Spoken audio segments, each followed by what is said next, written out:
എന്നിലും ഭക്തർ എന്നിലും ശക്തർ വീണു തകർന്നീ പോർക്കളത്തിൽ. എന്നിലും ഭക്തർ എന്നിലും ശക്തർ വീണു തകർന്നീ പോർക്കളത്തിൽ.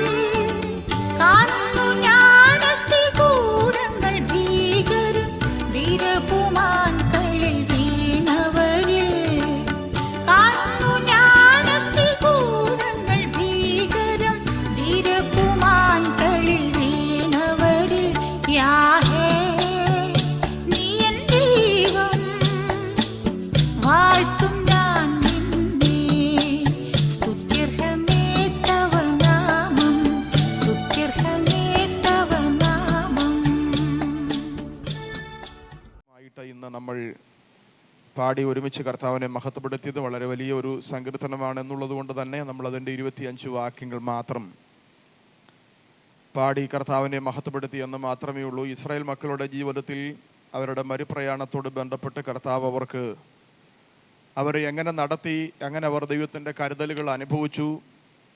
കരുതലുകൾ അനുഭവിച്ച ജനത്തിൻ്റെ ദൈവത്തോടുള്ള സമീപനങ്ങളിൽ ഇടക്കാലഘട്ടങ്ങളിൽ വന്ന മാറ്റം, ഇത്തരത്തിൽ ദൈവം അവരോട് വളരെ കഠിനമായിട്ട് ഇടപെടുന്ന ചില ഇടപെടലുകളെയൊക്കെ നമുക്ക് കൂടി ബോധ്യപ്പെടുത്തുന്ന സങ്കീർത്തനങ്ങൾ പലത് നമുക്ക് കാണാനായിട്ട് പറ്റും. ഇസ്രായേൽ മക്കളുടെ പ്രയാണ ചരിത്രങ്ങളെ രേഖപ്പെടുത്തിയിരിക്കുന്ന ഒട്ടുവളരെ സങ്കീർത്തനങ്ങൾ ആസാഫിൽ നിന്ന് ദാവീദിൽ നിന്നൊക്കെ നമുക്ക് ലഭ്യമാകുന്നുണ്ട്. ഇത്തരത്തിലെ മുന്നറിയിപ്പുകളുടെയൊക്കെ വേദഭാഗങ്ങൾ സങ്കീർത്തനങ്ങളുടെ അകത്തും മറ്റിതര ഭാഗങ്ങളുമൊക്കെ രേഖപ്പെടുത്തിയിരിക്കുന്നത് നമുക്ക് അതിൽ നിന്ന് പഠിക്കേണ്ട പാഠം പഠിച്ചുകൊണ്ട് ദൈവത്തിൻ്റെ നീരസത്തിൻ്റെ കോണിൽ നിന്ന് മാറി ദൈവപ്രീതിയിൽ നമ്മുടെ ജീവിതത്തെ ദൈവപ്രസാദത്തിൽ നമ്മുടെ നാളുകളെ കഴിക്കുവാൻ നമ്മെ സഹായകമാക്കുവാൻ വേണ്ടിയാണ് ഇത്തരത്തിലെ ദൈവത്തിൻ്റെ കോപത്തിന് പാത്രീഭൂതരായ ആളുകളെക്കുറിച്ചും ദൈവം വഴി വിട്ടപ്പോൾ ദൈവം അവരോട് എങ്ങനെ ഇടപെട്ടു എന്നുള്ളതിനെക്കുറിച്ചുമുള്ള വസ്തുതകളൊക്കെ രേഖയാക്കി നമ്മുടെ കരത്തിൽ തന്നിരിക്കുന്നത്. തിരുവചനങ്ങൾ ദൈനംദിനം പാരായണം ചെയ്യുവാനും അതിൽ കൂടി നമ്മുടെ ആത്മീയ വ്യക്തിത്വത്തെ കാണുവാനും അനുദിന ജീവിതത്തിൽ തിരുത്തലുകൾ പ്രാപിച്ച് കഴികൾ പ്രാപിച്ച് മുൻപോട്ട് പോകുവാനും കർത്താവ് എല്ലാ പ്രിയപ്പെട്ടവരെയും സഹായിക്കട്ടെ. 1-2 കാര്യങ്ങൾ മാത്രം ഓർപ്പിച്ചുകൊണ്ട് നമുക്ക് കർത്താവിൻ്റെ മേശയുടെ അനുഷ്ഠാനത്തിനായി പ്രവേശിക്കാം. അതോട് ബന്ധപ്പെട്ട് തന്നെ 78-ാം സങ്കീർത്തനം ആസാഫിൻ്റെ അനുഗ്രഹീതമായ ഒരു സങ്കീർത്തനമാണ്. ഒട്ടുവളരെ സങ്കീർത്തനങ്ങളൊന്നും ആസാഫ് കുറിച്ചിട്ടില്ല എങ്കിൽ കൂടി തൻ്റെ സങ്കീർത്തനങ്ങളൊക്കെ വലിയ ഉൾക്കാഴ്ചകൾ നമുക്ക് പ്രദാനം ചെയ്യുന്ന സങ്കീർത്തനങ്ങളാണ് എന്നുള്ളത് ആ സങ്കീർത്തനങ്ങളുടെ അകത്തുകൂടിയൊക്കെ കടന്നു പോകുമ്പോൾ നമുക്ക് കാണാനായിട്ട് പറ്റും. അഭിനയങ്ങളില്ലാത്ത പച്ചയായിട്ടുള്ള ഒരു മനുഷ്യനാണ് ആസാഫ് എന്നുള്ളതിൻ്റെ ഏറ്റവും ഉദാത്തമായ ഒരു നിഴൽ ചിത്രമാണ് 73-ാമത്തെ സങ്കീർത്തനം. അകത്തൊന്ന് വെച്ചുകൊണ്ട് പുറത്ത് മറ്റൊന്ന് പ്രകടിപ്പിക്കുന്ന അഭിനയങ്ങൾ ആസാഫിലില്ല. തൻ്റെ അകത്തെന്തുണ്ടോ അത് പുറത്ത് പ്രകടമാക്കുന്നു. അത് ദൈവസന്നിധിയിലാണെങ്കിലും മനുഷ്യരോടുള്ള ബന്ധത്തിലാണെങ്കിലും. അതാണ് 73-ാമത്തെ സങ്കീർത്തനം. ദുഷ്ടന്മാരുടെ സൗഖ്യം കണ്ടിട്ട് എനിക്ക് അഹങ്കാരികളോട് അസൂയ തോന്നി, അത് പുള്ളി തുറന്നു പറഞ്ഞു. Price the Lord. ഈ കാലഘട്ടത്തിൽ നമ്മൾ തുറന്ന് പറയത്തില്ല, വെച്ച് പെരുമാറത്തേ ഉള്ളൂ. എന്നാൽ ആസാഫ് അങ്ങനല്ലായിരുന്നു. തൻ്റെ അകത്ത് വന്നത് ദൈവം മുൻപിൽ നിന്നപ്പോൾ താൻ എന്ത് ചെയ്തു? തുറന്നു പറഞ്ഞു. തുറന്നു പറച്ചിൽ എപ്പോഴും ഒരർത്ഥത്തിൽ നല്ലതാണ്. അപ്പോൾ തന്നെ പറയേണ്ട ക്രമത്തിൽ എന്ത് ചെയ്യണം? അത് പറയണം. നമ്മുടെ ആത്മീയതയ്ക്ക് നമ്മുടെ നിത്യതയ്ക്ക് ദോഷം വരുത്തുന്നതൊന്നും നമ്മുടെ ജീവിതത്തിൽ അടിയാൻ നമ്മളായിട്ട് അനുമതി കൊടുക്കരുത്. നമുക്കറിയാം, ഒത്തിരി കാര്യങ്ങൾ കേട്ട് ഒത്തിരി കാര്യങ്ങൾ കണ്ട് മുൻപോട്ട് പോകുമ്പോൾ അതിനകത്തൊക്കെ ദോഷകരമായ പലതും നമ്മുടെ ജീവിതത്തിൽ അടിയാനായിട്ട് സാധ്യതയുണ്ട്. സ്തോത്രം. അന്ന് നീ എന്നോട് പറഞ്ഞത് ഞാൻ മറന്നൊന്നും പോയിട്ടില്ല. അതിൻ്റെ കാര്യം അത് അടിഞ്ഞത് കൊണ്ടാണ്, മനസ്സിലത് അടിഞ്ഞു കിടക്കുന്നത് കൊണ്ടാണ്. അപ്പോൾ ഇടയ്ക്കിടയ്ക്ക് നമുക്കറിയാം, നമ്മുടെ ഉപകരണങ്ങളുടെ വാഹനത്തിൻ്റെ ഒക്കെ AC ഒക്കെ ഫിൽറ്റർ ക്ലീൻ ചെയ്യുന്നത് പോലെ നമ്മുടെ മനസ്സ് ഒരു ഫിൽറ്റർ പോലെയാണ്. ഇത്തരത്തിലെ ഒത്തിരി കാര്യങ്ങൾ വന്ന് അടിയുന്ന ഒരു സ്ഥലമാണ് ഏത്? മനസ്സ്. അതുകൊണ്ട് തന്നെ മനസാക്ഷി ഇത് വികലമായാൽ ആത്മീക ജീവിതം നമ്മുടെ കയ്യിൽ നിന്ന് പോകും. Price the Lord. 50 കൊല്ലം കൊണ്ട് 25 കൊല്ലം കൊണ്ട് 30 കൊല്ലം കൊണ്ട് നമ്മൾ ഒരു പെന്തക്കോസ്ത് സഭയുടെ ഭാഗമായതുകൊണ്ട് നമുക്ക് ആ ഓളത്തിൽ മുൻപോട്ട് പോകാം. അതിന് കുഴപ്പങ്ങളൊന്നുമില്ല. സ്തോത്രം. പാട്ട് പാടാം, പ്രസംഗിക്കാം, പ്രവചിക്കാം, ഇതൊക്കെ ആ താളത്തിൽ മുൻപോട്ട് പോകും. പക്ഷേ അതിൻ്റെയും അപ്പുറമാണ് ഈ ആത്മീകത എന്ന് പറയുന്ന ഒരു കാര്യം. ആത്മീകത എപ്പോഴും നമ്മുടെ മനസ്സിനോടും മനസാക്ഷിയോടും ബന്ധപ്പെട്ടിരിക്കുന്ന കാര്യമാണ്. സ്തോത്രം. ഞാൻ അതിലേക്ക് പോകുന്നില്ല. അതുകൊണ്ട് തന്നെയാണ് റോമാലേഖനം 12-ാമത്തെ അധ്യായത്തിൽ പൗലോസ് പറയുന്നു, സഹോദരന്മാരെ, ഞാൻ ദൈവത്തിന്റെ മനസ്സലിവ് ഓർപ്പിച്ച് നിങ്ങളെ പ്രബോധിപ്പിക്കുന്നത്, നിങ്ങൾ ബുദ്ധിയുള്ള ആരാധനയായി നിങ്ങളുടെ ശരീരങ്ങളെ ജീവനും വിശുദ്ധിയും ദൈവത്തിന് പ്രസാദമുള്ള യാഗമായി സമർപ്പിപ്പീൻ. ഈ ലോകത്തിന് അനുരൂപമാകാതെ നന്മയും പ്രസാദവും പൂർണ്ണതയുമുള്ള ദൈവഹിതം ഇന്നതെന്ന് തിരിച്ചറിയേണ്ടതിന് മനസ്സ് പുതുക്കണം. എന്തുകൊണ്ടാ മനസ്സ് പുതുക്കേണ്ടത്? ഒത്തിരി കാര്യങ്ങൾ നമ്മുടെ കണ്ണുകളിൽ കൂടി കാണുന്നു, ഒത്തിരി കാര്യങ്ങൾ നമ്മുടെ കാതുകളിൽ കൂടി കേൾക്കുന്നു. ഇതെല്ലാം മനസ്സിനകത്തോട്ട് ചെന്ന് കയറും. കാണുന്നത്, കേൾക്കുന്നത്, നമ്മൾ ചിന്തിക്കുന്നത്, അത് നന്മയാണെങ്കിലും തിന്മയാണെങ്കിലും അതെല്ലാം നമ്മുടെ മനസ്സിൽ അടിയാനായിട്ട് സാധ്യതയുണ്ട്. അതുകൊണ്ട് തന്നെ ഈ മനസാക്ഷി അല്ലെങ്കിൽ മനസ്സ് ഇടയ്ക്കിടയ്ക്ക് ഒന്ന് പുതുക്കണം. എന്ന് വെച്ചാൽ അതിനകത്ത് അടിഞ്ഞുകൂടിയിരിക്കുന്ന അഴുക്കൊക്കെ നീക്കം ചെയ്തെങ്കിൽ മാത്രമേ ആത്മീയതയ്ക്ക് ഒരു മൂല്യച്യുതി സംഭവിക്കാതെ നമുക്ക് മുൻപോട്ട് കൊണ്ടുപോകാനായിട്ട് പറ്റുകയുള്ളൂ. അതുകൊണ്ട് തന്നെ മനസ്സ് ആത്മീയതയിൽ വളരെ പ്രാധാന്യത അർഹിക്കുന്ന ഒരു കാര്യമാണ്. അപ്പോ ആസാഫിന്റെ മനസ്സിനകത്ത് വന്നതെല്ലാം താൻ ദൈവമുൻപാകെ ദൈവത്തോട് തുറന്നു പറഞ്ഞു. സങ്കീർത്തനങ്ങളുടെ ഒരു പ്രത്യേകത, സങ്കീർത്തനങ്ങൾക്കകത്ത് അനുകരണങ്ങളില്ല, സങ്കീർത്തനങ്ങൾക്കകത്ത് അഭിനയങ്ങളില്ല. സങ്കീർത്തനത്തിനകത്ത് നമുക്കറിയാം, അന്തർഭാഗത്തിലെ സത്യമല്ലോ നീ ഇച്ഛിക്കുന്നത് എന്നുള്ള തിരിച്ചറിവിൽ അവരുടെ മനസ്സിൽ എന്തുണ്ടോ അതവർ ദൈവമുൻപാകെ പ്രകടമാക്കുന്നുണ്ട്. പ്രിയപ്പെട്ടവരെ, അതുകൊണ്ട് തന്നെ വെച്ചുകെട്ടലില്ലാത്ത ഒരു ആത്മീയതയുടെ ഉടമസ്ഥനായിരുന്നു ആസാഫ്. ഒത്തിരി സങ്കീർത്തനങ്ങളൊന്നും തൻ്റെതായിട്ട് രചിച്ചിട്ടില്ല. എങ്കിൽ കൂടി എഴുതപ്പെട്ട സങ്കീർത്തനങ്ങളുടെ അകത്തൊക്കെ കാര്യഗൗരവമായി നാം ചിന്തിക്കേണ്ട കുറെ കാര്യങ്ങളുണ്ട്. അങ്ങനെ വരുന്ന ഒരു അനുഗ്രഹീത സങ്കീർത്തനമാണ് 78-ാമത്തെ സങ്കീർത്തനം. അതിൻ്റെ തലവാചകം ഇങ്ങനെയാണ്, തലക്കെട്ടിൽ കൊടുത്തിരിക്കുന്നത് ഇങ്ങനെയാണ്: ആസാഫിൻ്റെ ഒരു ധ്യാനം. 150 സങ്കീർത്തനങ്ങൾ ഉള്ളതിനകത്ത് 11ഓളം സങ്കീർത്തനങ്ങൾ ധ്യാന സങ്കീർത്തനങ്ങൾ എന്ന പേരിൽ അറിയപ്പെടുന്നുണ്ട്. 11ഓളം സങ്കീർത്തനങ്ങൾ, ക്ഷമിക്കണം, 13ഓളം സങ്കീർത്തനങ്ങൾ ധ്യാന സങ്കീർത്തനങ്ങളെന്ന്. ഇതിവിടെ ആസാഫിൻ്റെ ഒരു ധ്യാനം എന്ന് കാണാനായിട്ട് പറ്റും. സങ്കീർത്തനങ്ങളെ തന്നെ വിഷയബന്ധിതമായി പല വകുപ്പുകളിൽ നമുക്ക് തിരിച്ച് പഠിക്കാനായിട്ട് പറ്റും. അപ്പോൾ ഈ 78-ാമത്തെ സങ്കീർത്തനം ഒരു ധ്യാന സങ്കീർത്തനമാണ്. അതാണ് അതിൻ്റെ തലക്കെട്ടിൽ രേഖപ്പെടുത്തിയിരിക്കുന്നത്. Price the Lord. നമുക്കറിയാം, സങ്കീർത്തനങ്ങളെല്ലാം കീർത്തനങ്ങളാണ്, ആരാധനയോട് ബന്ധപ്പെട്ടിട്ട് പാടിയ പാട്ടുകളാണ് സങ്കീർത്തനങ്ങളെങ്കിൽ കൂടി ഈ സങ്കീർത്തനങ്ങളിൽ കൂടി നമ്മൾ സഞ്ചരിക്കുമ്പോൾ ആരാധന മാത്രമല്ല, ഉപദേശപരമായിട്ടും നമുക്ക് ഗൗരവമുള്ള ആലോചനകൾ പ്രദാനം ചെയ്യുന്ന നിരവധി സങ്കീർത്തനങ്ങളുണ്ട്. ഉപദേശപരമായിട്ട് നമ്മെ ഓർമ്മിപ്പിച്ചുണർത്തുന്ന, ബോധ്യം നൽകുന്ന നിരവധി സങ്കീർത്തനങ്ങൾ നമുക്ക് ഈ ആരാധനാ കീർത്തനങ്ങളുടെ ഇടയ്ക്ക് തന്നെ കാണാനായിട്ട് പറ്റും. അത്തരത്തിൽ ഉപദേശ പ്രാധാന്യതയുള്ള ഉപദേശം എന്ന് പറയുമ്പോൾ ബുദ്ധി ഉപദേശം എന്നുള്ളതാണ് അർത്ഥമാക്കുന്നത്. സ്തോത്രം. ബുദ്ധി ഉപദേശം നമുക്ക് ചില ബുദ്ധി ഉപദേശങ്ങൾ ചില സന്ദർഭങ്ങളിൽ തരും. തെറ്റായ നിലയിലോട്ട് നമ്മൾ പോകുമ്പോൾ മുതിർന്നവർ പറയും, കുഞ്ഞെ അങ്ങനെ ചെയ്യരുത്, അതിങ്ങനെയാണ്, സൂക്ഷിച്ചും കണ്ടും ചെയ്താൽ കൊള്ളാം. ഇതൊക്കെ ബുദ്ധി ഉപദേശങ്ങളാണ്. എന്ന് വെച്ചാൽ വേണമെങ്കിൽ ആ ബുദ്ധി ഉപദേശം ഏറ്റെടുത്തിട്ട് നമുക്ക് നമ്മളെ തിരുത്താം, അല്ലെങ്കിൽ അത് കണ്ടില്ലെന്ന് നടിച്ച് മുൻപോട്ട് പോകാം. അതാണ് ഈ ബുദ്ധി ഉപദേശത്തിന്റെ പ്രത്യേകത. നമ്മുടെ സഭയിൽ നടക്കുന്ന, നമ്മുടെ കൂടിവരവുകളിൽ നടക്കുന്ന ഓരോ പ്രസംഗങ്ങളും എന്താണ്? ബുദ്ധി ഉപദേശങ്ങളാണ്. അപ്പോസ്തല പ്രവൃത്തി 20-ാമത്തെ അധ്യായം അതിൻ്റെ 31-ാമത്തെ വാക്യത്തിനകത്ത് എഫേസോസിൽ നിന്ന്, ശുശ്രൂഷയിൽ നിന്ന് അവിടുന്ന് സന്തോഹു വാങ്ങിച്ചു പോകുന്നതിനോട് ബന്ധപ്പെട്ട് അപ്പോസ്തലനായ പൗലോസ് കഴിഞ്ഞ 3 വർഷത്തെ തൻ്റെ ശുശ്രൂഷ കാര്യങ്ങളെക്കുറിച്ച് വിലയിരുത്തുമ്പോൾ താൻ അവിടെ പറയുന്ന അനുഗ്രഹീതമായ ഒരു പരാമർശമുണ്ട്. ഒന്ന് വായിച്ചു കൊള്ളുക. 20-ാമത്തെ അധ്യായം അതിൻ്റെ 31-ാമത്തെ വാക്യം.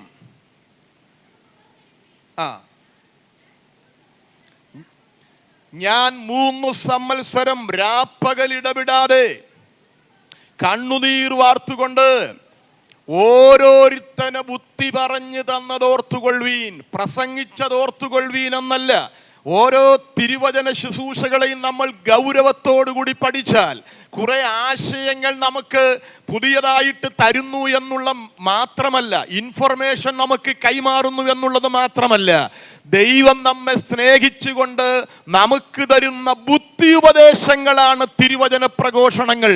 തിരിച്ചറിയുന്ന എത്ര പ്രിയപ്പെട്ടവരുണ്ട്? നമുക്കൊരു പുതിയ പോയിന്റ് തരാൻ വേണ്ടിയുള്ള ഒരു പ്രഭാഷണമായി മാത്രം ഈ പ്രസംഗങ്ങളെ നമ്മൾ കാണരുത്. അതാര് പ്രസംഗിച്ചാലും തിരുവചന ഘോഷണങ്ങളൊക്കെ ദൈവാത്മാവ് നമുക്ക് തരുന്ന ബുദ്ധി ഉപദേശങ്ങളാണ്. തിരുത്തേണ്ടവർക്ക് തിരുത്താൻ മനസ്സില്ലാത്തവർക്ക് അതിനെ അതിലംഘിച്ച് മുൻപോട്ട് പോകാൻ ഒക്കെ സ്വാതന്ത്ര്യമുണ്ട്. സ്വാതന്ത്ര്യം ദൈവം നമുക്ക് തന്നിരിക്കുകയാണ്. ദൈവം ആരെ പിടിച്ചുകെട്ടി നരകത്തിലിടുന്നില്ല, ദൈവം ആരെയും പിടിച്ചുകെട്ടി സ്വർഗത്തിലും കൊണ്ടുപോകുന്നില്ല. നല്ല വഴികൾ ദൈവം നമുക്ക് ചൂണ്ടിക്കാണിച്ചു തരുമ്പോൾ തിരുത്തലുകൾ വരുത്താൻ നമുക്ക് മനസ്സുണ്ടെങ്കിൽ തിരുത്തൽ പ്രാപിച്ച് നമുക്ക് സ്വർഗത്തിലോട്ട് പ്രവേശിക്കാം. ബുദ്ധിപദേശം നമുക്ക് കിട്ടുമ്പോഴും ഞാൻ ഈ വഴിക്കേ പോകൂ എന്നുള്ള ദൃഢമായ തീരുമാനമുണ്ടെങ്കിൽ അതിൻ്റെ അന്തം മറ്റൊന്നായിരിക്കും. ആകയാൽ തിരുവചന പ്രഘോഷണങ്ങളുടെ മുൻപിൽ നമ്മളൊരു മുൻവിധിയോടുകൂടി ഇരിക്കാതെ ഇത് ദൈവം എനിക്ക് തരുന്ന ബുദ്ധി ഉപദേശങ്ങളാണെന്നുള്ള ഗൗരവത്തോടുകൂടി അതിനെ നമുക്ക് തിരിച്ചറിയാനായിട്ട് കഴിഞ്ഞാൽ നമുക്ക് തിരുത്തുവാനും ക്രമീകരണം പ്രാപിക്കുവാനും നമ്മുടെ നിത്യത നമുക്ക് ഉറപ്പാക്കുവാനും ഒക്കെ അത് നമുക്ക് കാരണമാകും. Price the Lord. ഞാൻ മടങ്ങി വരട്ടെ. അപ്പോൾ ഇതൊരു ധ്യാന സങ്കീർത്തനമാണ്, അപ്പോൾ തന്നെ ഇതൊരു ബുദ്ധി ഉപദേശത്തിൻ്റെ സങ്കീർത്തനം കൂടിയാണ്. അതിൻ്റെ 8ാമത്തെ വാക്യം ഒന്ന് വായിച്ചു കൊള്ളുക. 7-8 വാക്യങ്ങളൊന്ന് വായിച്ചു കൊള്ളുക.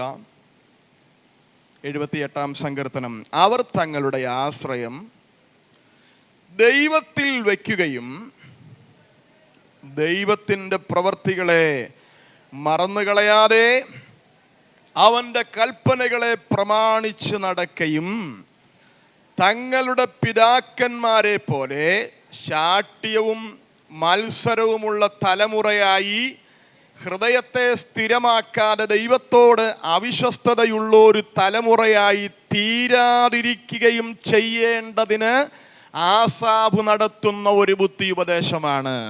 അപ്പൊ പിതാക്കന്മാര് കുറെ കാര്യങ്ങൾ ചെയ്തു. എന്തൊക്കെയാണ് അവരുടെ ഭാഗത്ത് വന്ന വീഴ്ച? അവര് ശാഠ്യമുള്ളവരായിരുന്നു, മത്സരമുള്ളവരായിരുന്നു, ഹൃദയത്തെ സ്ഥിരമാക്കാത്തവരായിരുന്നു. എന്ന് വെച്ചാൽ ഒരു സ്ഥിരത ഇല്ലാത്തവരായിരുന്നു. ആര്? ഇസ്രായേൽ മക്കളുടെ പിതാക്കന്മാർ. ആസാഫിന്റെ കാലഘട്ടത്തിൽ ആ കാലഘട്ടത്തിലെ തലമുറകളോട് സംസാരിക്കുമ്പോൾ അവരുടെ പിതാക്കന്മാർക്ക് സംഭവിച്ച പരാജയങ്ങൾ ഈ തലമുറകളിൽ ആവർത്തിക്കാതിരിക്കാൻ അവർക്ക് കൊടുക്കുന്ന ബുദ്ധി ഉപദേശമാണ്. അപ്പൊ പിതാക്കന്മാർ ആരായിരുന്നു? ശാഠ്യമുള്ളവരായിരുന്നു, മത്സരമുള്ളവരായിരുന്നു, ഹൃദയത്തെ സ്ഥിരമാക്കാത്തവരായിരുന്നു. എന്ന് വെച്ചാൽ ഒരു കാര്യത്തിലും അവർക്ക് എന്തില്ല? ഒരു സ്ഥിരമായിട്ടുള്ള നിലപാടില്ല. ഇന്നിപ്പോൾ അതൊന്ന് പറയും, പിന്നെ അടുത്ത സെക്കൻഡ് വേറെ ഒന്ന് പറയും, പിന്നെ ഒരു 10 മിനിറ്റ് കഴിയുമ്പോൾ വേറെ ഒന്ന് പറയും. ഒരു കാര്യത്തിലും ഉറയ്ക്കാത്ത ഒരു ഹൃദയത്തിൻ്റെ ഉടമകളായിരുന്നു ഇസ്രായേൽ മക്കളുടെ പിതാക്കന്മാർ. Price the Lord. നമുക്കറിയാം, ഈ കനാനിലോട്ടുള്ള പ്രയാണത്തിൽ 30 ലക്ഷത്തോളം വരുന്ന ജനം, 6 ലക്ഷം പുരുഷന്മാർ, യുദ്ധപ്രാപ്തരായിട്ടുള്ള 6 ലക്ഷം പുരുഷന്മാർ, അവരുടെ ഭാര്യമാർ, അവരുടെ മക്കൾ, ഇനി സമ്മിശ്ര ജാതി, ഇതെല്ലാം കൂടെ കൂട്ടി വേദചിന്തകന്മാരുടെ അഭിപ്രായത്തിൽ ഏകദേശം 25 ലക്ഷത്തിനും 30 ലക്ഷത്തിനും ഇടയ്ക്കുള്ള ഒരു വലിയൊരു കൂട്ടമാണ് മിസ്രൈമിൽ നിന്ന് കനാനെ ലാക്കാക്കിക്കൊണ്ട് യാത്രയായത്. അതിലെ ഏറ്റവും ദുരന്തപൂർണമായിട്ടുള്ള ഒരു ചിത്രം, ഇത്രയും പേര് പുറപ്പെട്ടവരിൽ, കനാന്റെ മണ്ണിൽ കാലുകുത്തുവാൻ പുറപ്പെട്ടവരിൽ 2 പേർക്കേ കഴിഞ്ഞുള്ളൂ. 30 ലക്ഷത്തോളം ആളുകൾ മിസ്രൈമിൽ നിന്നും കൊട്ടിപ്പാടി ആനന്ദത്തോടെ ഇറങ്ങി പുറപ്പെട്ടിട്ട് അവരിൽ 2 പേർക്ക് മാത്രമേ കനാൻ ദേശത്ത് കാലുകുത്തുവാനായിട്ട് കഴിഞ്ഞുള്ളൂ. പ്രിയപ്പെട്ടവരെ, എത്രയോ ഒരു ദുരന്ത ചരിത്രമാണ്. ഈ 2 പേരവിടെ പ്രവേശിക്കുമ്പം 2 പേരോട് ദൈവത്തിന് പ്രത്യേകിച്ച് പ്രതിപത്തി ഉണ്ടായിട്ടല്ല. പിന്നെ എന്താ?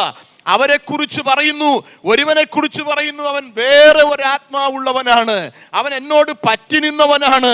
ഇങ്ങനെ 2 പ്രധാനപ്പെട്ട വ്യക്തിത്വങ്ങൾക്ക് സവിശേഷമായ ഗുണങ്ങൾ ഉള്ളതുകൊണ്ട് അവര് മരുഭൂമിക്ക് വളമായില്ല. ബാക്കി 29 ലക്ഷത്തി ചില്ലുവാനും പ്രിയപ്പെട്ടവർ മരുഭൂമിയുടെ വളമാകാനായിട്ട് കാരണം സ്ഥിരതയില്ലാത്ത അവരുടെ ഹൃദയമാ, ശാഠ്യമുള്ളവരുടെ മനോഭാവമാ, അവരുടെ മത്സര മനോഭാവമാ, തീർന്നില്ല. അവിടെ പറയുന്നുണ്ട്, ദൈവത്തോട് അവിശ്വസ്തതയുള്ള ഒരു തലമുറയായി അവരോട് ദൈവം വിശ്വസ്തത പുലർത്തി. എല്ലാ പ്രഭാതത്തിലും വിശ്വസ്തത പുലർത്തിയത് കൊണ്ടാ മന്ന വീടിന്റെ വാതിക്കൽ പൊഴിഞ്ഞത്. വെള്ളമില്ലാതെ വന്നപ്പം അവര് പാർക്കുന്ന വീടിന്റെ മുമ്പിൽ കൂടി പാറയെ അടിച്ചു. അത് കൈവഴികളായി തോടുകളായി പിരിഞ്ഞു. ഓരോരുത്തരും പാത്തി വെട്ടിവെച്ചിട്ടല്ല അവരുടെ വീടിന്റെ മുമ്പിൽ കൂടി നദി ഒഴുകിയത്. തമ്പുരാൻ തന്നെ പാത്തി വെട്ടി എവിടെയോ അടിച്ച പാറയിലെ വെള്ളം തോന്നിയ വഴിക്കൊഴുകിയെന്നല്ല, ഇവരുടെ കൂടാരങ്ങളുടെ മുമ്പിൽ കൂടി അതിനെ കൈവഴിയായി ഒരുത്തൻ പോലും തൂമ്പയെടുത്തു വെട്ടാതെ നമുക്ക് വേണ്ടത് നമ്മുടെ കൂടാരവാതിക്കൽ കൊണ്ടുത്തരാൻ വിശ്വസ്തത കാണിച്ച കർത്താവിന്റെ കരുതലെന്നോർത്തു നോക്കിക്കേ. അശരീകമായി ഇന്ന് പകലിലും നമുക്ക് നമ്മുടെ വീടിന്റെ മുമ്പിൽ കൂടി തോടൊഴുകുന്നില്ലെങ്കിലും നമുക്ക് വേണ്ട നന്മയൊന്നും എവിടെയും തടഞ്ഞു പോകുന്നില്ല, എവിടെയും മുടങ്ങിപ്പോകുന്നില്ല. Price the Lord. വേണ്ടതെല്ലാം ദൈവം നമുക്ക് മുടക്കം കൂടാതെ നൽകി തരുന്നുണ്ട്. ഹല്ലേലൂയ. ഈ സങ്കീർത്തനത്തിനകത്ത് തന്നെയാണ് നമ്മളത് കാണുന്നത്. 20-ാമത്തെ വാക്യം, അവൻ പാറയടിച്ചു വെള്ളം പുറപ്പെട്ടു തോടുകളും കവിഞ്ഞൊഴുകി. സത്യം. അപ്പൊ ദൈവത്തിൻ്റെ കരുതലുകൾ ഈ കൊല്ലമൊക്കെ അനുഭവിച്ച ജനത അവിശ്വസ്തരായി, സ്ഥിരതയില്ലാത്തവരായി, ശാഠ്യമുള്ളവരായി, മത്സരമുള്ളവരായി. അവരുടെ പിൻതലമുറയുടെ കാലം വന്നപ്പോൾ അവരും അതേ വഴിക്ക് തിരിയാൻ സാധ്യതയുണ്ടെന്ന് അകത്ത് ബോധ്യം വന്ന ആസാഫ് അവർക്കുണ്ടായ ഗതികേട് അവരുടെ തലമുറയ്ക്കുണ്ടാകാതിരിക്കാൻ അവർക്ക് കൊടുക്കുന്ന ബുദ്ധി ഉപദേശമാണ് ഈ 78-ാം സങ്കീർത്തനം. എത്ര പേർക്ക് ഞാൻ പറഞ്ഞത് മനസ്സിലാകുന്നുണ്ട്? പിതാക്കന്മാർക്ക് സംഭവിച്ച തകർച്ചകൾ നമുക്കറിയാം. നമ്മൾ പറഞ്ഞു കൊടുക്കുന്നതിനേക്കാൾ നമ്മുടെ തലമുറയുടെ അകത്ത് കയറുന്നത് നമ്മൾ കാണിക്കുന്നതാണ്. നമ്മൾ വലിയ ഉപദേശം പറഞ്ഞു കൊടുത്തേച്ച് നമ്മൾ നേരെ തിരിച്ചാ ചെയ്യുന്നതെങ്കിൽ നമ്മുടെ ഉപദേശമല്ല നമ്മുടെ പിള്ളേർ അനുകരിക്കുന്നത്, നമ്മൾ കാണിക്കുന്നതാണ്. അല്ലാതെ ഇപ്പം ഞാൻ വലിയ തിയറി പറഞ്ഞിട്ട് എൻ്റെ മക്കൾ അത് ചെയ്യണമെന്നില്ല, നിങ്ങളുടെ മക്കൾ അത് ചെയ്യണമെന്നില്ല. അപ്പം നമ്മൾ കൊടുക്കുന്ന ഉപദേശത്തേക്കാൾ നമ്മൾ എന്ത് കാണിക്കുന്നോ അത് അവരുടെ ഹൃദയത്തിൽ പതിയത്തുള്ളൂ. Price the Lord. അതുകൊണ്ട് തന്നെ നമ്മൾ എത്ര ഗൗരവത്തോടുകൂടെ നമ്മുടെ ആത്മീയത നയിക്കണം, എങ്കിലേ ആത്മീയതയിൽ നമ്മുടെ തലമുറകൾ ചുവട് പിടിക്കുകയുള്ളൂ. എത്ര പേർക്ക് തിരിച്ചറിയാനായിട്ട് പറ്റുന്നുണ്ട്? ഉപദേശമൊക്കെ നല്ലതാണ്, അപ്പം തന്നെ അവരുടെ മുൻപിൽ മാതൃകയാകാൻ നമുക്ക് കഴിയണം. ഹല്ലേലൂയ. അതുകൊണ്ട് തന്നെ ഈ അമാതൃകയായി ജീവിച്ച പിതാക്കന്മാരുടെ അമാതൃകകൾ അതുപോലെ പകർത്താൻ പിന്നാലെ കടന്നു വന്ന ഈ തലമുറയ്ക്കൊരു ത്വരയുണ്ടെന്ന് തിരിച്ചറിഞ്ഞ ആസാഫ് ആത്മാവിൽ അവർക്ക് കൊടുക്കുന്ന ബുദ്ധി ഉപദേശമാണ്, നിങ്ങളുടെ പിതാക്കന്മാർ സ്ഥിരതയില്ലാത്തവരായിരുന്നു, നിങ്ങൾ ആ പാതയിൽ സഞ്ചരിക്കരുത്. നിങ്ങളുടെ പിതാക്കന്മാർ മത്സരികളും ശാഠ്യമുള്ളവരുമായിരുന്നു, നിങ്ങൾ ആ പാതയിൽ സഞ്ചരിക്കരുത്. നിങ്ങളുടെ പിതാക്കന്മാർക്ക് അവിശ്വസ്തതയുള്ള ഒരു ഹൃദയത്തിന്റെ ഉടമയായിരുന്നു, നിങ്ങൾ ഒരിക്കലും അവിശ്വസ്തതയുള്ളവരാകരുത്. അതിനുള്ള ബുദ്ധി ഉപദേശമാണ് 78-ാമത്തെ സങ്കീർത്തനം. Price the Lord. മുഖവരകളൊക്കെ തൽക്കാലം നമുക്ക് അവസാനിപ്പിച്ചുകൊണ്ട് അതിൽ ഒരു വാക്യം കർത്താവിൻ്റെ മേശയിലേക്ക് പ്രവേശിക്കാൻ വേണ്ടി കൂടി നമ്മൾ ആ ഒരു വാക്യത്തെ ആ നിലയിൽ കണ്ടുകൊണ്ട് ദേഹത്തിൽ കർത്താവിൻ്റെ മേശ അനുഷ്ഠിക്കാൻ കർത്താവ് നമുക്ക് കൃപ ചെയ്യട്ടെ. 78-ാം സങ്കീർത്തനം അതിൻ്റെ 19-ാമത്തെ വാക്യം, അവർ ദൈവത്തിന് വിരോധമായി സംസാരിച്ചു, മരുഭൂമിയിൽ മേശ ഒരുക്കുവാൻ ദൈവത്തിന് കഴിയുമോ? മരുഭൂമിയിൽ മേശ ഒരുക്കുവാൻ ദൈവത്തിന് കഴിയുമോ? അടുത്ത വാക്യത്തിൽ നാം ഇങ്ങനെ വായിച്ചു, തോടുകളും കവിഞ്ഞൊഴുകി. എന്നിട്ട് അടുത്ത പദത്തിൽ പറയുന്നു, എന്നാൽ അപ്പം കൂടെ തരുവാൻ അവന് കഴിയുമോ? തൻ്റെ ജനത്തിന് അവൻ മാംസം വരുത്തി കൊടുക്കുമോ എന്ന് പറഞ്ഞു. Price the Lord. ചുരുക്കി പറഞ്ഞാൽ ഇത് പറഞ്ഞു കഴിഞ്ഞപ്പോൾ ദൈവത്തിൻ്റെ കോപം ജ്വലിച്ചു എന്നാണ്. ശിക്ഷണത്തെക്കുറിച്ചൊക്കെയാണ് പിന്നെ അടുത്ത ഭാഗത്ത് പറയുന്നത്. ശിക്ഷണം എന്തായിരുന്നു? അവര് ഇറച്ചി കിട്ടുമോ എന്ന് പറഞ്ഞു, മത്സരിച്ചു, പിറുപിറുത്തു, ഇറച്ചി കിട്ടി. സംഖ്യാപുസ്തകത്തിൽ നാം വായിക്കുന്നുണ്ട്, എന്നാൽ ആ ഇറച്ചി ഓരോരുത്തരും എന്ത് ചെയ്തു? കച്ചി ചിക്കുന്നത് പോലെ അവരുടെ പാളയത്തിൽ ചിക്കി. ആ ഇറച്ചി അവരുടെ വായിൽ ഇരിക്കുമ്പോൾ തന്നെ ദൈവം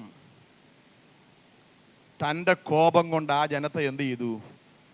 വായിലിരിക്കുന്ന സാധനം ഉള്ളിലോട്ട് ഇറങ്ങിയില്ല.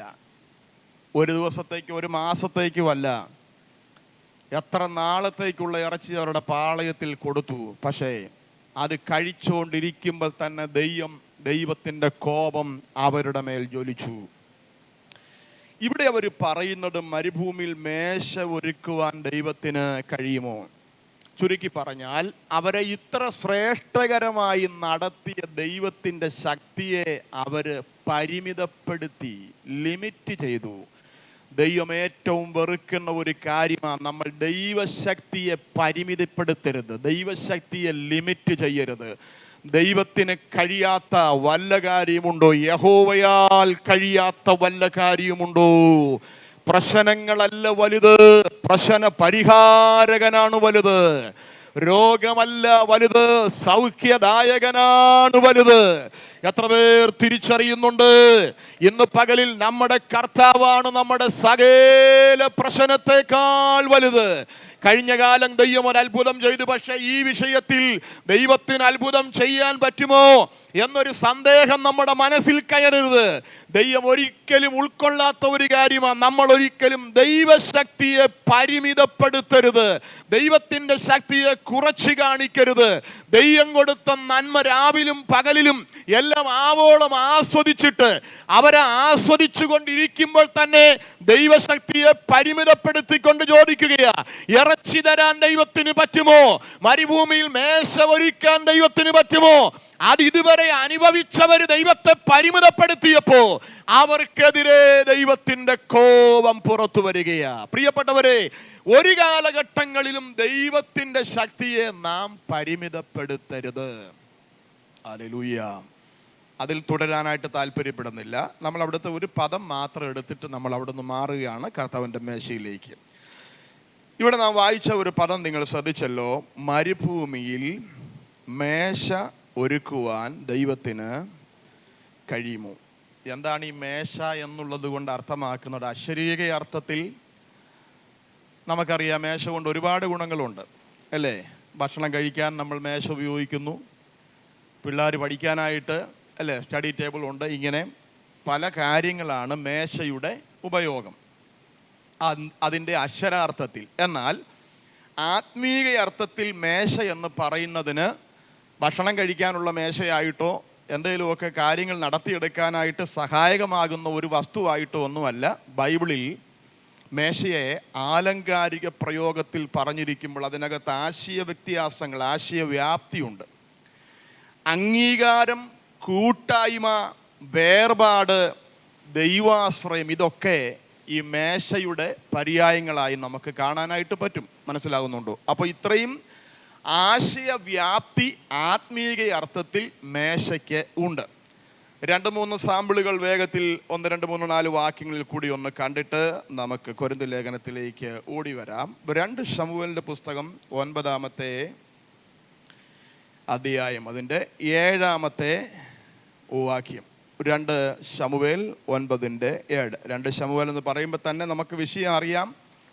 മെബിബോശത്തിനെ ദാവീദ് തൻ്റെ ഭക്ഷണമേൽ ഉൾക്കൊള്ളുന്നതാണ്. ദാവീദിൻ്റെ, ശൗലിൻ്റെ ഗ്രഹത്തിൽ ദൈവത്തിൻ്റെ ദയ കാണിക്കേണ്ടതിന് ആരെങ്കിലും ഉണ്ടോ എന്ന് ആൾ വിട്ട് അന്വേഷിപ്പിച്ച് മെബിബോശത്തിനെ കണ്ടെത്തിക്കൊണ്ട് അവിടെ വരുന്നതാണ് അവിടുത്തെ ചിത്രം. 9:7 വാക്യം വായിച്ചു കൊള്ളുക.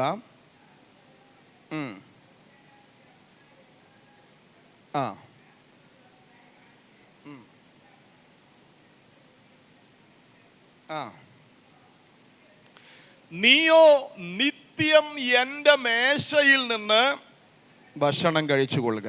ഇവിടെ മേശ എന്ന് പറയുമ്പോൾ ആത്മീയ അർത്ഥത്തിൽ പറഞ്ഞാൽ മെബീബോശത്തിനെ ദാവീദ് അംഗീകരിച്ചു എന്നുള്ളതിൻ്റെ തെളിവാണ്. അംഗീകരണത്തിൻ്റെ മേശ. ഡയറക്റ്റ് അർത്ഥവും ബൈബിളിലുണ്ട്, അപ്പോൾ തന്നെ ആലങ്കാരികമായിട്ടുള്ള അർത്ഥങ്ങളും ബൈബിളിലുണ്ട്. ഒരു 3-4 വകുപ്പിലാണ് ബൈബിളിലെ എഴുത്തിനെ നമുക്ക് കാണാനായിട്ട് പറ്റുക. നമുക്കത് മറ്റൊരു സന്ദർഭത്തിൽ പറയാം. എല്ലാ വാക്കുകളെയും ഒരേ ആശയത്തിലല്ല, ഒരേ കണ്ണിൽ കാണരുത്. വ്യത്യസ്ത തലങ്ങളിലാണ് നമ്മൾ ഈ ഓരോ വാക്യങ്ങളെയും, ഓരോ വശങ്ങളിൽ കൂടി മനസ്സിലാക്കണം. അപ്പൊ ഇവിടെ പറഞ്ഞിരിക്കുന്ന മേശ അംഗീകരണത്തിന്റെ മേശയാണ്. ശ്രദ്ധിച്ചു നോക്കിക്കേ, രണ്ടു കാലും മുടന്തനായിട്ട് ഒരു കാലത്തും ഒരു രാജകീയ മേശയിൽ നിന്ന് ഇരുന്ന് ഭക്ഷണം കഴിക്കുവാൻ യോഗ്യതയില്ലാത്ത ഒരു വ്യക്തിത്വത്തെ ദാവീദ് തൻ്റെ ഭക്ഷണമേശയിൽ ഉൾക്കൊണ്ടിട്ട് പറയുകയാണ്, നീ നിത്യം എൻ്റെ മേശയിൽ നിന്ന് എന്ത് ചെയ്യണം? ഭക്ഷണം കഴിച്ചു കൊള്ളണം. ഇതൊരു അംഗീകരണത്തിന്റെ മേശയാണ്. പ്രിയപ്പെട്ടവരെ, ഇതുപോലെ ഒരു ചിത്രമല്ലേ കാൽവറിയിലും നമുക്കും കാണുവാനായിട്ട് കഴിയുന്നത്. നാമും അയോഗ്യരായിരുന്നു, എന്നാൽ നമുക്ക് പകരമായി കാൽവറിയിൽ കുരളറക്കപ്പെട്ട പുത്രന്റെ ചങ്കിലെ ചോരയാൽ നമ്മെ ശുദ്ധീകരിച്ച് പാപപരിഹാര ബലിയായി നാം അനുഭവിക്കേണ്ട ശിക്ഷ മുഴുവൻ നമ്മുടെ കർത്താവ് തന്റെ ശരീരത്തിൽ ഏറ്റെടുത്തപ്പോൾ അത് നമ്മൾ അനുഭവിച്ചതായി പിതാവായ ദൈവം കണക്കാക്കിക്കൊണ്ട് അയോഗ്യരായിരുന്ന നമ്മളെ ദൈവം തന്റെ മക്കളായി അംഗീകരിച്ചു. ഹല്ലേലൂയ. അപ്പൊ ഇതാണ് നമ്മുടെയും ജീവിതത്തിന്റെ സാക്ഷ്യം. ദൈവത്തോട് നമുക്ക് ഡയറക്റ്റ് ബന്ധപ്പെടാനായിട്ട് ഒരു യോഗ്യതയും ഇല്ലായിരുന്നു, എന്നാൽ പുത്രൻ നിമിത്തം ദൈവ കുടുംബത്തിലെ അംഗങ്ങളായി നമ്മളെ പരിഗണിച്ചതോർത്ത് കരങ്ങൾ ഉയർത്തി ഒരു സ്തോത്രം പറയാം. പണത്തിന്റെ കൂടുതൽ കൊണ്ടോ ബാങ്ക് ബാലൻസിന്റെ കൂടുതൽ കൊണ്ടോ ജ്ഞാനത്തിന്റെയോ അറിവിന്റെയോ പാരമ്പര്യത്തിന്റെയോ കൂടുതൽ കൊണ്ടല്ല നമ്മൾ ദൈവത്തിന്റെ മക്കളായത്. പുത്രൻ നിമിത്തം പിതാവ് നമ്മെ തന്റെ മക്കളായി അംഗീകരിച്ചു. അപ്പൊ ഒന്ന്, അംഗീകരണത്തിന്റെ മേശ.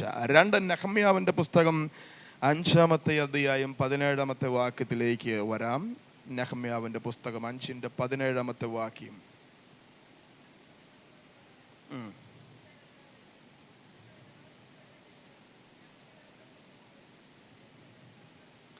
നെഹമ്യാവിന്റെ കാലഘട്ടത്തിൽ നെഹമ്യാവിന്റെ പുസ്തകത്തിന്റെ പ്രമേയം തന്നെ മതിൽ പണിയോട് ബന്ധപ്പെട്ട് വന്ന പ്രതിസന്ധിയുടെ നടുവിൽ അവരാ മതിൽ പണി ചെയ്തത്. അനന്തരമായി അവരെ ഏകോപിപ്പിക്കേണ്ടതിന് വേണ്ടി നെഹമ്യാവ് ചെയ്ത ഒട്ടുവളരെ കാര്യങ്ങളെ നമുക്ക് ബോധ്യപ്പെടുത്തുന്ന ഒരു പുസ്തകമാണ്. ഇവിടെ താൻ പറയുന്ന ഒരു ഭാഗം കേട്ടോ, യഹൂദനും അപ്പോൾ തന്നെ യവനന്മാരും ഒരുപോലെ എൻ്റെ മേശയിൽ നിന്ന് എന്ത് ചെയ്യുന്നു? Price the Lord. അതിനകത്തെ അർത്ഥം ഇത് കൂട്ടായ്മയുടെ മേശയാണ്. കൂട്ടായ്മയുടെ മേശയാണ്. ആദ്യത്തെ മേശ എന്തായിരുന്നു? അംഗീകരണത്തിൻ്റെ മേശ. അയോഗ്യനായിരുന്നവനെ ഒരു രാജകീയ മേശമേൽ അവൻ്റെ അയോഗ്യത നോക്കാതെ അംഗീകരിച്ചു നിത്യം അവനെ പുലർത്താൻ ദാവീദിൻ്റെ മനസ്സ്. അതാണ് അംഗീകരണത്തിൻ്റെ മേശ. ഇവിടെ യഹൂദനും യവനനും ഒരു മേശയിൽ ഒരുമിച്ചിരിക്കുക ആ കാലഘട്ടത്തിൽ സാധ്യമുള്ളതല്ല, സാധ്യമായിട്ടുള്ള ഒരു കാര്യമല്ല. യഹൂദൻ മറ്റുള്ള ജാതികളെ അവർ ഉൾക്കൊള്ളുകയില്ല. പക്ഷേ ഇവിടെ നിങ്ങൾ ശ്രദ്ധിച്ചു നോക്കിക്കേ, ആ തരത്തിലൊരു ക്രമീകരണമാണ് നെഹമ്യാവിൻ്റെ കാലഘട്ടത്തിൽ നടന്നത്. യഹൂദനും യവനനുമെല്ലാം ഒരു മേശയിൽ നിന്ന് ഭക്ഷണം കഴിക്കുക. ഇത് പറയുമ്പോൾ പുതിയ നിയമത്തിലേക്ക് വരണം. നമുക്കറിയാം, എഫേസ്യ ലേഖനത്തിൽ നാം വായിക്കുന്നുണ്ട്, വേർപാടിൻ്റെ നടുച്ചുവർ എന്ത് ചെയ്തു?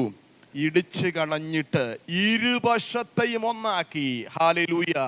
യഹൂദൻ ജാതികളെ ഉൾക്കൊള്ളുമായിരുന്നില്ല എന്നുള്ളതിന്റെ തെളിവ് ദൈവം തമ്പുരാൻ ഒറ്റ പ്രാകാരമേ സമാഗമന കൂടാരത്തിന് കൊടുത്തിട്ടുള്ളൂ. പ്രാകാരം, വിശുദ്ധ സ്ഥലം, അതിപരിശുദ്ധ സ്ഥലം.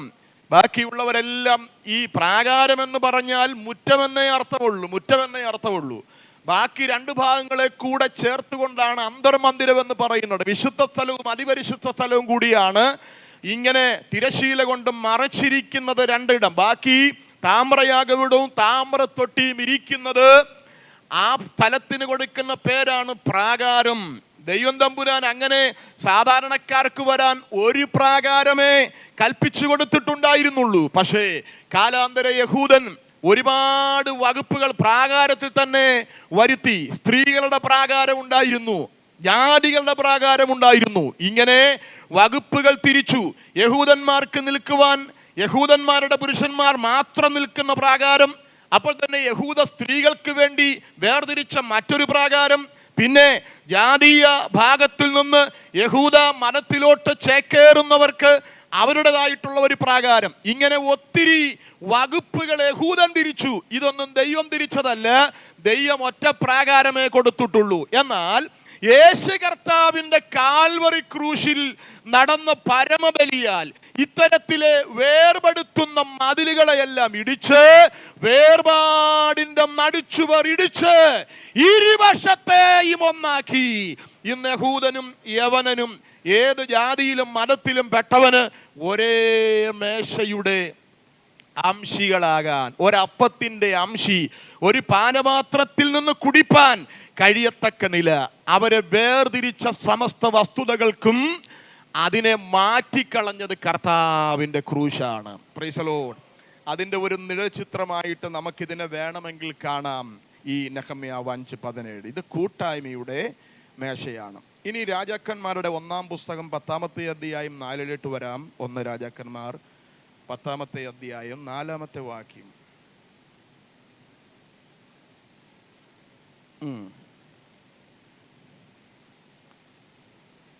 ശേബാരാജ്ഞി അമ്പരന്ന് പോയി. ശലോമോന്റെ ജ്ഞാനത്തെക്കുറിച്ച് കേട്ടിട്ട് ശലോമോന്റെ കൊട്ടാരത്തിൽ വന്ന് അവനെ ഒന്ന് പരീക്ഷിക്കാൻ വേണ്ടി പരിവാരങ്ങളോടുകൂടി വന്നിട്ട് ചില ദിവസങ്ങൾ അവളോട് പാർത്ത് അവിടുത്തെ ഓരോ ഏർപ്പാടുകളും കണ്ടപ്പോൾ ശേബാരാജ്ഞിയുടെ കണ്ണെന്ത് ചെയ്തു? കണ്ണു തള്ളിപ്പോയി. നമ്മുടെ മലയാള ഭാഷയെ പറഞ്ഞാൽ. Price the Lord. ഇവിടെ ഒരു പ്രധാനപ്പെട്ട ഭാഗം പറയുന്നുണ്ട്. അതാണ് 10:4 വായിച്ചത്. ഒന്നുകൂടി ആ ഭാഗം വായിച്ചു കൊള്ളുക.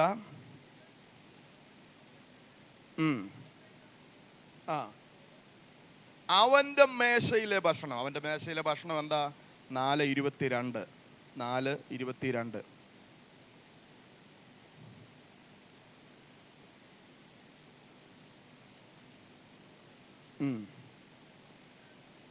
30 പറ നേരിയ മാവ്.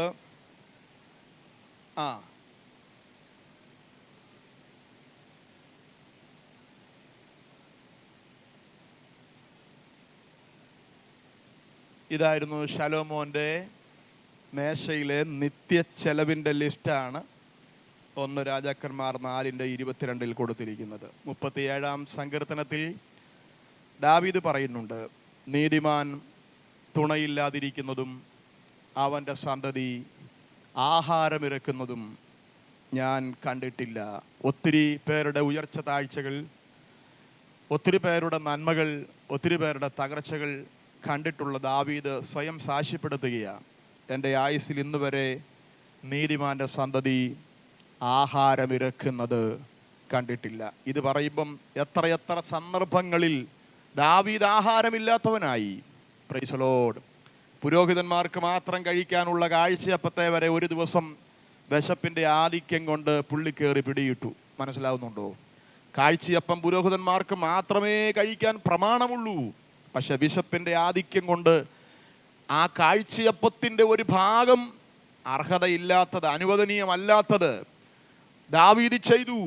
പുരോഹിതൻ അവിടെ ചോദിക്കുന്നുണ്ട്, നീ വിശുദ്ധനെങ്കിൽ, വിശുദ്ധിയോടെ സ്ത്രീകളോട് അകന്നിരിക്കുന്നെങ്കിൽ പറ്റുമെന്നൊക്കെ പറഞ്ഞു. അന്ന് അവരത് ഭക്ഷിച്ചു. ദൈവം അവനെ ശിക്ഷിച്ചില്ല.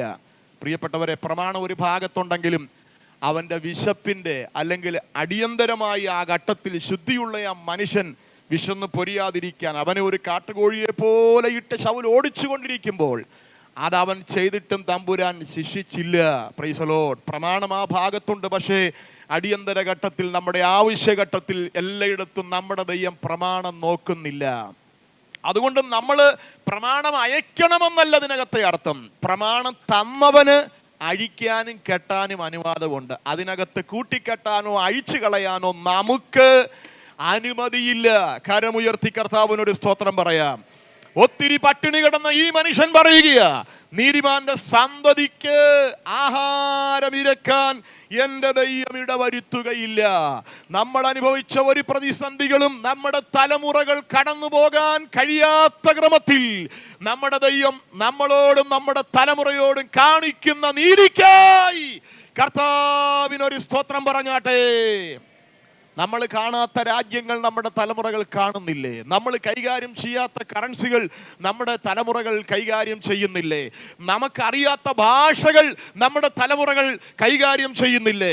ഇതൊക്കെ കാണുമ്പോൾ ഓർക്കണം, ഒത്തിരി പരിമിതികളിൽ കൂടി, ഞെരുക്കത്തിൽ കൂടി, ഇല്ലായ്മയിൽ കൂടി വളർന്നു വന്ന നമ്മുടെ തലമുറകളെ, നമ്മൾ അറിയാത്ത ദേശങ്ങൾ, നമ്മൾ കൈകാര്യം ചെയ്യാത്ത ഭാഷകൾ, നമ്മൾ കൈകാര്യം ചെയ്യാത്ത കറൻസികൾ ഒക്കെ തലമുറയുടെ കരത്തിൽ കൂടി കയറിയിറങ്ങുമ്പോൾ ഈ പകൽ നാം ദൈവത്തിന് നന്ദി പറയണം. ഈ വാക്യത്തിന്റെ മറ്റൊരു പതിപ്പാണ് നീതിമാന്റെ സന്തതി ആഹാരമിരക്കാൻ. അപ്പൊ ഇത് അനുഗ്രഹത്തിന്റെ മേശയാണ്. അംഗീകരണത്തിന്റെ മേശ, കൂട്ടായ്മയുടെ മേശ, ഇവിടെ അനുഗ്രഹത്തിന്റെ മേശയാ. ശബരാജ്ഞി ആ സമൃദ്ധി കണ്ട് അമ്പരന്ന് പോയി. Price the Lord. ഒരു വാക്കും കൂടി അതിനോട് ബന്ധപ്പെട്ട് പറഞ്ഞ് അവസാനിപ്പിക്കാം. പുറപ്പാട് പുസ്തകം 25:30 വാക്യം. പുറപ്പാട് 25:30 വാക്യം.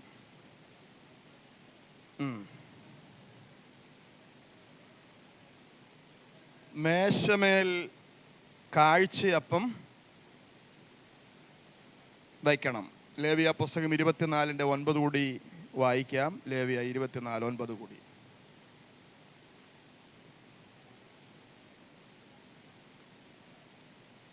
നമുക്കറിയാം, ഒരാഴ്ചയുടെ സമാപനത്തിൽ ഈ അപ്പം എന്ത് ചെയ്യും? മാറ്റുന്ന സന്ദർഭം വഴിയെ പോകുന്നവർക്ക് വന്നിത് കഴിക്കാനായിട്ട് അനുമതിയില്ല. അത് വേർപെട്ട പുരോഹിതന്മാർക്ക് മാത്രം അർഹതപ്പെട്ടതാണ് ഈ കാഴ്ചയപ്പത്തിൻ്റെ മേശയിലെ അപ്പം. സാധാരണക്കാരിൽ നിന്നും ദൈവം ശുശ്രൂഷയ്ക്ക് വേണ്ടി വേർതിരിച്ച പുരോഹിതന്മാരുടെ ഓഹരിയാണ് കാഴ്ചയപ്പത്തിൻ്റെ മേശയിലുള്ള അപ്പം.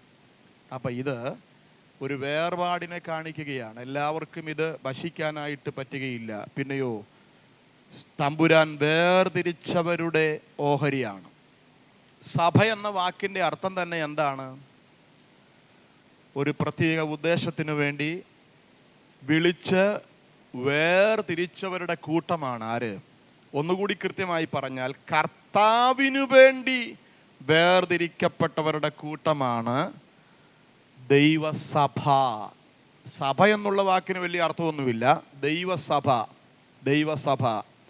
Price the Lord. സഭ എന്നുള്ളതിന് സംഘമെന്നും സമിതി എന്നും ഒക്കെയുള്ള അർത്ഥമേ ഉള്ളൂ. ആൾക്കാരുടെ കൂട്ടമെന്നേ ഉള്ളൂ. എന്നാൽ നമ്മുടേത് കേവലം സഭയല്ല, നമ്മുടേത് എന്താണ്? ദൈവസഭയാ. ദൈവത്തിനു വേണ്ടി വേർതിരിക്കപ്പെട്ടവരുടെ കൂട്ടമാണ് ഏത്? ദൈവസഭ. അപ്പൊ ശ്രദ്ധിച്ചു നോക്കിക്കേ, ഇവിടുത്തെ മേശ വേർപാടിൻ്റെ മേശയാണ്. അപ്പൊ മേശയ്ക്ക് വ്യത്യസ്തങ്ങളായ അർത്ഥങ്ങളുണ്ട് എന്ന് നിങ്ങളെ ഒന്ന് ഓർമ്മപ്പെടുത്താൻ വേണ്ടി ഈ 4 കാര്യങ്ങൾ പറഞ്ഞു എന്നേ ഉള്ളൂ. അംഗീകരണത്തിൻ്റെ മേശ, കൂട്ടായ്മയുടെ മേശ, അനുഗ്രഹത്തിൻ്റെ മേശ, വേർപാടിൻ്റെ മേശ. ഇനി നമുക്ക് കർത്താവിൻ്റെ മേശയുടെ അനുഷ്ഠാനത്തിലേക്ക് പ്രവേശിക്കാം. പ്രാരംഭത്തിൽ ഞാൻ 1 കൊരിന്തി ലേഖനം അതിൻ്റെ 11-ാമത്തെ അധ്യായത്തിൽ സാധാരണ നാം കർത്തൃമേശയുടെ ആചരണത്തോട് ബന്ധപ്പെട്ട് വായിക്കുന്ന വേദഭാഗങ്ങളെ പ്രാരംഭത്തിലൊന്ന് വായിച്ചനന്തരം ചെറിയൊരു വിശദാംശം നൽകി കർത്താവിൻ്റെ മേശ നമുക്ക് അനുഷ്ഠിക്കാം. 23 മുതലുള്ള വാക്യങ്ങൾ ഞാനിവിടെ പരസ്യമായിട്ട് വായിക്കുന്നു. എല്ലാ പ്രിയപ്പെട്ടവരും പുസ്തകമുള്ളവർ പുസ്തകം തുറന്നു നോക്കുക, അല്ലാത്തവർ ധ്യാനത്തോടെ ഈ വേദഭാഗങ്ങളെ വായിക്കുക. ദീർഘമായിട്ട് ഇനി ഒരു പ്രഭാഷണം ഇതിൻ്റെ മുൻപിൽ ചെയ്യാതെ നമ്മൾ ഒരുമിച്ച് കർത്താവിൻ്റെ മേശയുടെ അനുഷ്ഠാനത്തിനായി ചില കാര്യങ്ങൾ ഓർത്തുകൊണ്ട് കടന്നു വരുവാനായി താല്പര്യപ്പെടുന്നു. ഞാൻ കർത്താവിങ്കിൽ നിന്ന് പ്രാപിക്കുകയും നിങ്ങൾക്ക് ഏൽപ്പിക്കുകയും ചെയ്യണമെന്തെന്നാൽ, കർത്താവായ യേശുവിനെ കാണിച്ചു കൊടുത്ത രാത്രിയിൽ അവൻ അപ്പം എടുത്തു, സ്തോത്രം ചൊല്ലി നുറുക്കി, ഇത് നിങ്ങൾക്ക് വേണ്ടിയുള്ള എൻ്റെ ശരീരം, എൻ്റെ ഓർമ്മയ്ക്കായി ഇത് ചെയ്യുവീൻ എന്ന് പറഞ്ഞു. അവണ്ണം തന്നെ അത്താഴം കഴിഞ്ഞ ശേഷം അവൻ പാനപാത്രവും എടുത്തു, ഈ പാനപാത്രം എൻ്റെ രക്തത്തിൽ പുതിയ നിയമമാകുന്നു, ഇത് കുടിക്കുമ്പോഴൊക്കെയും എൻ്റെ ഓർമ്മയ്ക്കായി ചെയ്യുവീൻ എന്ന് പറഞ്ഞു. അങ്ങനെ നിങ്ങൾ ഈ അപ്പം തിന്നുകയും പാനപാത്രം കുടിക്കുകയും ചെയ്യുമ്പോഴൊക്കെയും കർത്താവ് വരുവോളം അവൻ്റെ മരണത്തെ പ്രസ്താവിക്കുന്നു. അതുകൊണ്ട് അയോഗ്യമായി അപ്പം തിന്നുകയോ കർത്താവിൻ്റെ പാനപാത്രം കുടിക്കുകയോ ചെയ്യുന്നവനെല്ലാം കർത്താവിൻ്റെ ശരീരവും രക്തവും സംബന്ധിച്ച് കുറ്റക്കാരനാകും. മനുഷ്യൻ തന്നെത്താൻ ശോധന ചെയ്തിട്ട് വേണം ഈ അപ്പം തിന്നുകയും പാനപാത്രത്തിൽ നിന്ന് കുടിക്കുകയും ചെയ്യുവാൻ. തിന്നുകയും കുടിക്കുകയും ചെയ്യുന്നവൻ ശരീരത്തെ വിവേചിക്കാഞ്ഞാൽ തനിക്ക് ശിക്ഷാവിധി തിന്നുകയും കുടിക്കുകയും ചെയ്യുന്നു. ഇത് ഹേതുവായി നിങ്ങളിൽ പലരും ബലഹീനരും രോഗികളുമാകുന്നു, അനേകരും നിദ്ര കൊള്ളുന്നു. നാം നമ്മെ തന്നെ വിധിച്ചാൽ വിധിക്കപ്പെടുകയില്ല. വിധിക്കപ്പെടുന്നുവെങ്കിലോ നാം ലോകത്തോടുകൂടെ ശിക്ഷാവധിയിൽ അകപ്പെടാതിരിക്കേണ്ടതിന് കർത്താവ് നമ്മെ ബാലശിക്ഷ കഴിക്കുകയാകുന്നു. കർത്താവിൻ്റെ മേശയെ സംബന്ധിച്ച് ഏറ്റവും പ്രാധാന്യതയുള്ള ഗൗരവമായിട്ടുള്ള ഉപദേശങ്ങൾ നമുക്ക് കൈമാറുന്ന അനുഗ്രഹീതമായ ഒരു ഭാഗമാണ് ഈ കൊരിന്ത്യർ ലേഖനം 11:23 മുതൽ അതിൻ്റെ 32 വരെയുള്ള വേദഭാഗങ്ങൾ. ആർക്കാണ് കർത്തൃമേശയിലോട്ട് കരം നീട്ടുവാൻ കഴിയുന്നത്?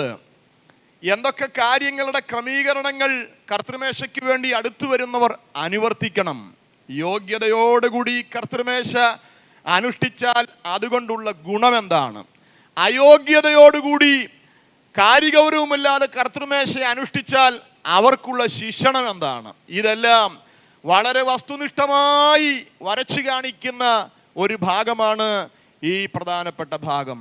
പ്രിയപ്പെട്ടവരെ, ഇവിടെ നിന്നുകൊണ്ട് ധാരാളം ആലോചനകൾ നമ്മൾ കഴിഞ്ഞ പ്രാവശ്യങ്ങളിൽ, കഴിഞ്ഞ നാളുകളിൽ ധ്യാനിച്ചുകൊണ്ടാണ് കർത്താവിൻ്റെ മേശ അനുഷ്ഠിച്ചിട്ടുള്ളത്. ഇന്ന് പകലിലും ധ്യാനത്തോടു കൂടി നമുക്ക് ഒരുമിച്ച് കർത്താവിൻ്റെ പാദപീഠത്തിൽ തുടർന്നുള്ള അല്പസമയങ്ങളായിരിക്കാം. ചില കാര്യങ്ങൾ ഈ വേദഭാഗത്തുനിന്ന് നിങ്ങളെ ഓർപ്പിക്കുവാൻ എനിക്ക് സന്തോഷമുണ്ട്. വേഗത്തിൽ ചില വാക്യങ്ങൾ നിങ്ങളുടെ ശ്രദ്ധയിലേക്ക് പെടുത്തുമ്പോൾ അതൊന്ന് പറഞ്ഞ്, ഒരു പ്രഭാഷണത്തിനായിട്ട് ഇനി ഞാൻ സമയമെടുക്കുന്നില്ല, അതൊന്ന് പറഞ്ഞ് നമുക്കൊരുമിച്ച് കർത്താവിൻ്റെ മേശയുടെ അനുഷ്ഠാനത്തിനായിട്ട് അടുത്തു വരാം. നമുക്കറിയാം, നമ്മുടെ യേശു കർത്താവ് സ്ഥാപിച്ചതും യേശു കർത്താവ് മാതൃക കാണിച്ചതുമായിട്ടുള്ള അനുഗ്രഹീതമായ ശുശ്രൂഷയാണ് കർത്താവിൻ്റെ മേശയുടെ ശുശ്രൂഷ. ഇത് ചുമ്മാതെ അനുഷ്ഠിക്കുവാൻ വേണ്ടിയല്ല, ഇതിനകത്ത് ഉപദേശപരമായി നാം കൈക്കൊള്ളേണ്ട ഒരുപാട് വസ്തുതകൾ ചേർത്താണ് ഈ അനുഗ്രഹീത വസ്തുതയെക്കുറിച്ചുള്ള ഉപദേശബന്ധിതമായിട്ടുള്ള വസ്തുതകൾ കർത്താവിങ്കൽ നിന്ന് പ്രാപിച്ചിട്ട് പൗലോസ് നമുക്ക് കൈമാറി തന്നിട്ടുള്ളത്. ഈ കർത്തൃമേശയുടെ പ്രാധാന്യത വരച്ചു കാണിക്കുന്ന അനുഗ്രഹീതമായ ചില കാര്യങ്ങൾ ഈ ഭാഗത്ത് ഉണ്ട്.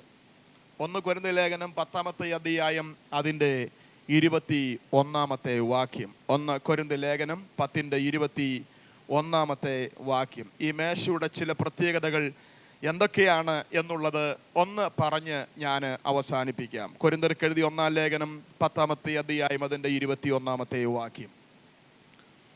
നിങ്ങൾക്ക് കർത്താവിൻ്റെ പാനപാത്രവും ഭൂതങ്ങളുടെ പാനപാത്രവും കുടിപ്പാൻ പാടില്ല. നിങ്ങൾക്ക് കർത്താവിൻ്റെ മേശയിലും ഭൂതങ്ങളുടെ മേശയിലും അംശികളാകാൻ പാടില്ല. അപ്പൊ കർത്താവിൻ്റെ മേശയുമുണ്ട്, ഭൂതങ്ങളുടെ മേശയുമുണ്ട്. നാം ഇവിടെ അനുഷ്ഠിക്കുന്ന ഈ കർത്തൃമേശയ്ക്ക് അനവധി പേരുണ്ട്. അതിനകത്ത് ഒരു പേരാണ് കർത്താവിൻ്റെ മേശ. കർത്താവിൻ്റെ മേശ എന്ന് ഇതിന് പേര് വരാൻ കാരണം ഇത് സ്ഥാപിച്ചത് കർത്താവാണ്, ഇതിൻ്റെ മാതൃക കാണിച്ചത് കർത്താവാണ്. സകലത്തിനും മാതൃകയായ നമ്മുടെ കർത്താവിനെ ഇന്ന് പകലിൽ ഈ വിഷയത്തിലും മാതൃകയാക്കാൻ നമ്മൾ ബാധ്യസ്ഥരാണ്. ഇതിൻ്റെ സ്ഥാപകൻ കർത്താവാണ്. അപ്പോൾ തന്നെ ഇതിന് മാതൃക, ഇതെങ്ങനെ ആചരിക്കണമെന്നുള്ളതിൻ്റെ മാതൃക കാണിച്ചു തന്നത് നമ്മുടെ കർത്താവാണ്.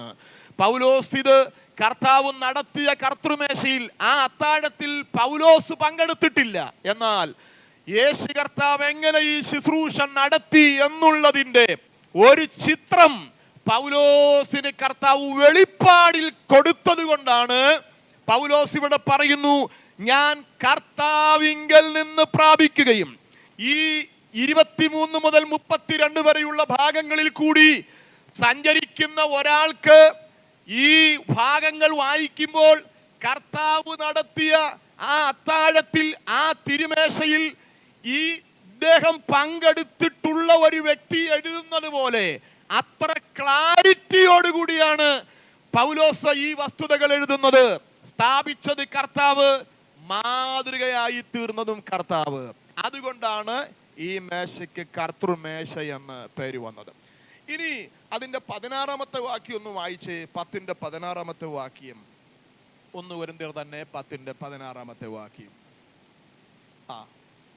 നാം അനുഗ്രഹിക്കുന്ന അനുഗ്രഹപാത്രം ക്രിസ്തുവിന്റെ രക്തത്തിന്റെ കൂട്ടായ്മയല്ലയോ?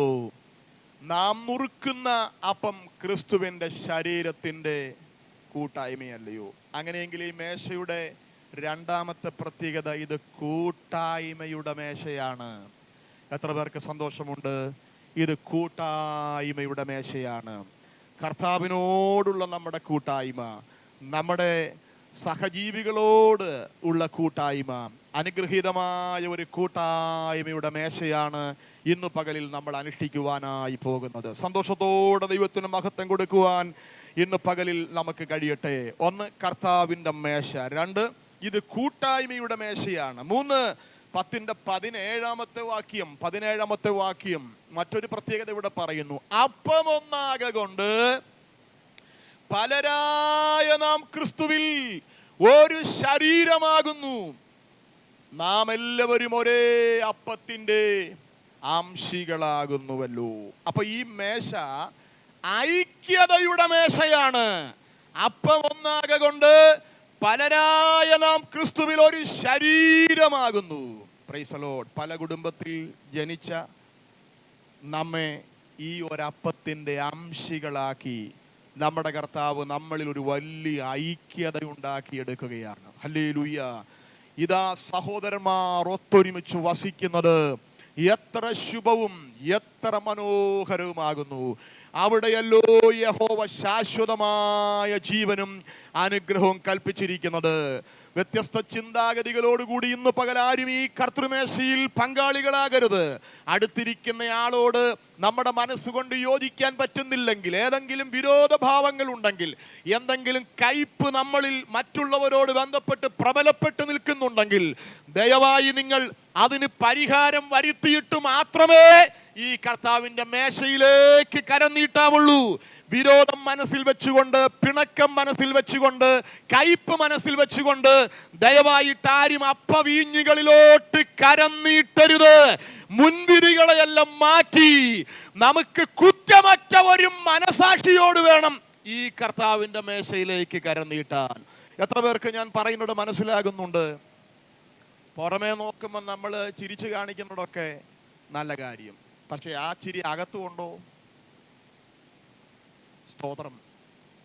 ക്ലോസപ്പിന്റെ പരസ്യത്തിലെ ചിരിയേക്കാൻ നല്ല ചിരി പുറത്ത് പാസ്സാക്കാൻ നമുക്ക് പറ്റും, പക്ഷെ ആ വ്യക്തിയെ നമുക്ക് അകത്ത് അതുപോലെ ചിരിക്കാൻ പറ്റുന്നുണ്ടോ? യോജിക്കാനായിട്ട് പറ്റുന്നുണ്ടോ? അതോ എന്തെങ്കിലും ഒരു വിദ്വേഷമോ കയ്പോ പകയോ മനസ്സിലുണ്ടെങ്കിൽ അത് വെച്ചുകൊണ്ട് ഇന്ന് പകലിൽ ഈ മേശയിൽ പങ്കെടുക്കരുത്. നടത്തുന്ന എനിക്കോ നിങ്ങളുടെ അടുത്തിരിക്കുന്ന ആൾക്കോ നിങ്ങളുടെ അകം കാണാൻ പറ്റത്തില്ല, പക്ഷെ ഇന്ന് പകലിൽ ഇത് കൽപ്പിച്ചാക്കിയ ദൈവം നമ്മുടെ പുറം മാത്രം കാണുന്നവനല്ല, നമ്മുടെ അകത്തെ സ്കാൻ ചെയ്യുന്നവനാണ്. അതുകൊണ്ട് തന്നെ തന്നെത്താൻ ശോധന ചെയ്തിട്ട് വേണം ഈ അപ്പം തിന്നുകയും പാനപാത്രത്തിൽ നിന്ന് കുടിക്കുകയും ചെയ്യുവാൻ. Price the Lord. അപ്പോ ആ നിലയിൽ ഇത് ഒരൈക്യതയുടെ മേശയാണ്. ഹല്ലേലൂയ. ഒന്ന്, കർത്താവിൻ്റെ മേശ. രണ്ട്, കൂട്ടായ്മയുടെ മേശ. മൂന്ന്, ഇത് ഐക്യതയുടെ മേശയാണ്. 11:21 കൊരിന്ത്യർ 11-ാമത്തെ അധ്യായത്തിലേക്ക് പ്രവേശിക്കാം. 11:24 വാക്യം. 11:24. ഇത് നിങ്ങൾക്ക് വേണ്ടിയുള്ള എൻ്റെ ശരീരം, എൻ്റെ ഓർമ്മയ്ക്കായി ഇത് ചെയ്യുവീൻ. ഇത് ഓർമ്മയുടെ ശുശ്രൂഷയാണ്.